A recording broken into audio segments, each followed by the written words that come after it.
Welcome back, dear students. Today we will continue our topic major crops, which is the part of your chapter agriculture.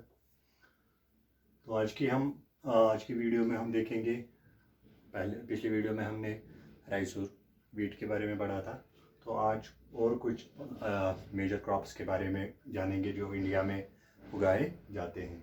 तो सबसे पहले हम millets के बारे में जानते हैं। सबसे पहले हमें मिलेट्स जो है ये एक सीरियल क्रॉप है जो वार्म कंट्रीज़ में उगाया जाता है और इसके लिए ये उन इलाकों में उगाया जाता है जहाँ पे फर्टिलिटी बहुत कम होती है। इसके लिए ज़्यादा फर्टाइल सॉइल की ज़रूरत नहीं होती है और फिर इन सीरियल से या मिलेट्स से हम ज़्यादातर आटा बनाते हैं।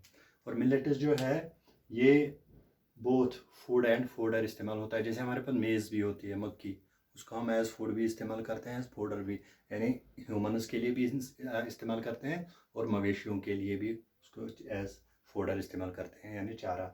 ठीक है, तो ये जो मिलेट्स होते हैं ये छोटे छोटे दाने होते हैं। तो फिर जब इसकी क्रॉप बनती है तो इसमें बहुत सारे छोटे छोटे दाने होते हैं और ये बहुत बड़ी फसल बन जाती है जिससे हम ज़्यादातर आटा उसका हम खाते हैं। तो ये इनका बहुत ज़्यादा हाई न्यूट्रिशनल वैल्यू होता है, इसमें बहुत ज़्यादा न्यूट्रिशन होता है। ये क्रॉप जो है ये रेन फेड होता है, यानी ये उन इलाकों में उगाया जाता है जहाँ पे ये बारिशों की वजह ये मदद से उगाई जाती है। अगर हम इंडिया में देखेंगे, इंडिया में जो है ज्वार है, बाजरा है, रागी है, these are the examples of millets. तो अगर हम पहले ज्वार की बात करेंगे तो ज्वार जो है सबसे ज़्यादा महाराष्ट्र में उगाया जाता है, उसके बाद कर्नाटका में, आंध्र प्रदेश में, मध्य प्रदेश में। तो बाजरा जो है ये सैंडी सॉइल्स में और शैलो ब्लैक सॉइल्स में उगाया जाता है जो राजस्थान में, यूपी में, महाराष्ट्र में, गुजरात में पाए जाते हैं। तो इन इलाकों में बाजरा पाए जाते हैं। उसके अलावा जो तीसरा रैगी है ये भी मिलेट है। तो ये ड्राई रीजन्स में पाया जाता है। रेड और ब्लैक सॉइल इसके लिए मुवाफिक होती है इसकी कल्टीवेशन के लिए, और सैंडी सॉइल्स। तो कर्नाटका जो है वो लार्जेस्ट प्रोड्यूसर है रैगी का। तमिलनाडु, हिमाचल प्रदेश, उत्तरांचल, सिक्किम और आंध्र प्रदेश में भी रैगी की कल्टीवेशन होती है। उसके बाद अगर हम देखेंगे मेज़ जो है ये खरीफ क्रॉप है, मक्की। ठीक है, इसके लिए इसको अच्छे से उगने के लिए, अच्छी प्रोडक्शन के लिए हमें टेम्परेचर की जो ज़रूरत होती है वो 21 to 27 डिग्री सेल्सियस होती है। यहाँ पे मैं आपको एक बात बताऊँ कि एग्जामिनेशन में आपको वहाँ पे क्रॉप दिया जाता है, ज़्यादातर इसमें जो है MCQ ज़्यादा आते हैं कि वहाँ से एग्ज़ाम में आएगा कि जो मेज़ है इसके लिए कितना टेम्परेचर हमें ज़रूरत है। तो ये मेन पॉइंट जो है आपको नोट करके रखने हैं। या कभी कभार ये आता है कि कौन से एरियाज़ में ज़्यादा इसकी कल्टीवेशन होती है इन क्रॉप्स की। तो इसीलिए यहाँ पे मैंने छोटे छोटे पॉइंट्स बनाए हैं। तो इसमें ज़्यादातर MCQs ही आते हैं, शॉर्ट आंसर टाइप क्वेश्चन इसमें आते हैं।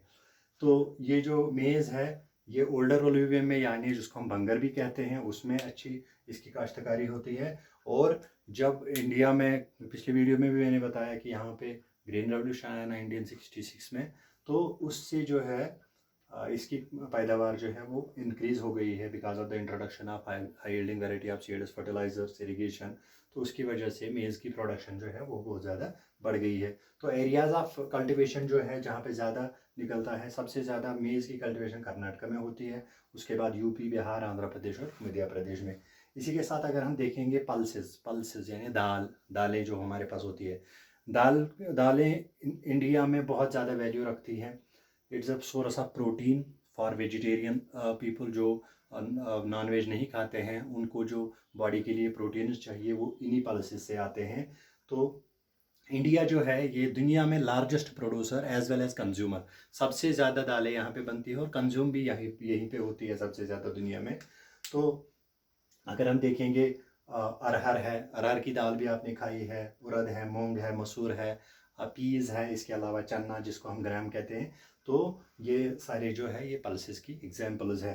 तो जो पल्सेस है इनको हम नाइट्रोजन फिक्सेशन प्लांट्स भी कहते हैं क्योंकि ये ज़मीन में, एयर में नाइट्रोजन फिक्स करते हैं और ज़मीन की फर्टिलिटी को बढ़ाने में मदद करते हैं। इसीलिए हम देखते हैं कि इसको एज ए रोटेशनल क्रॉप भी लगाया जाता है ताकि किसी ज़मीन में अगर फर्टिलिटी की कमी हो उसमें अगर फर्टिलिटी कम हो तो पहले एक क्रॉप लगाई जाती है, उसको काटने के बाद उसकी फर्टिलिटी वापस गेन करने के लिए ये पल्सेस जो है वो लगाए जाते हैं। तो ये it helps in nitrogen fixation and gaining the fertility of the soil.